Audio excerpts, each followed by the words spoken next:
country of Colombia. This in the Financial Times today. Actually, it was September 17th. What is it? Yesterday. Yeah. In yesterday's Financial Times. Mauricio Cardenas, Colombia's finance minister. He's quoting Thomas Piketty, the guy who wrote Capital or the new version of Capital or whatever, saying it's the rich are ripping us off. He told the Financial Times in New York between meetings with investors, quote, "It is very important to collect revenues from the wealthiest Colombians to be able to invest in security and defense on the one hand and in social sectors on the other hand." Yep, they're going to tax the rich. It turns out Juan Manuel Santos is the president of Colombia, and he's just started his second term. And he kicked off a wealth tax back in 2002, and they're going to expand it. In fact, Mr. Cardenas said, in that sense, we're actually ahead of the curve of what Piketty proposes.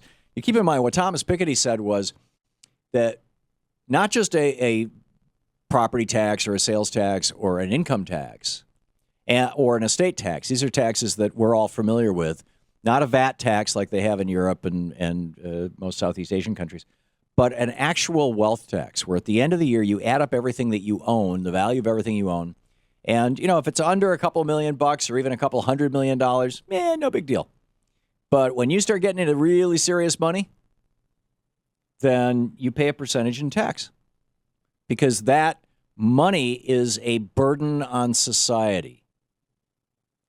When billionaires are stashing money in foreign bank accounts, or that money is essentially non-productive, it's a non-productive asset. We're talking about liquid assets here. When their liquid assets are not being used, it's money that's functionally being taken out of the economy. At a certain level, it's not a total zero-sum game, but it's close. And so they're saying, we're gonna take some of that money and use it to stimulate the economy and make things work.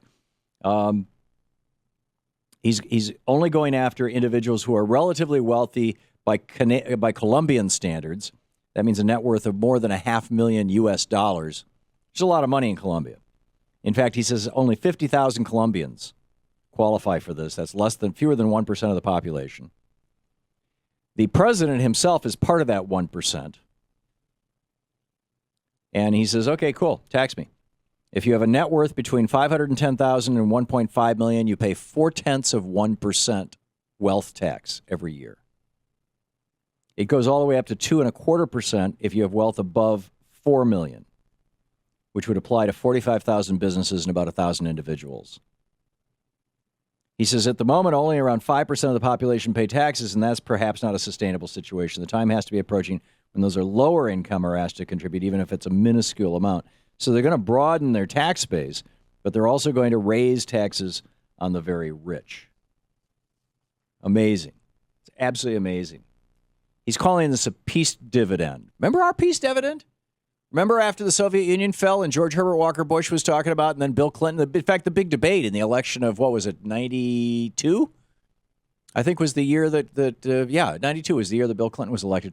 The big debate that year was, what are we going to do with the peace dividend? We've got hundreds of millions of dollars allocated, billions of dollars allocated for the Pentagon. We don't need it anymore. The Soviet Union doesn't exist. So what are we going to use it for? And the Republicans were saying, well, let's give people tax cuts and rebates and, give the money to the rich people. And the Democrats were saying, hey, let's expand Social Security. Let's expand Medicare. Let's invest in our schools. And, of course, what ended up happening was none of the above. Just, what can you say?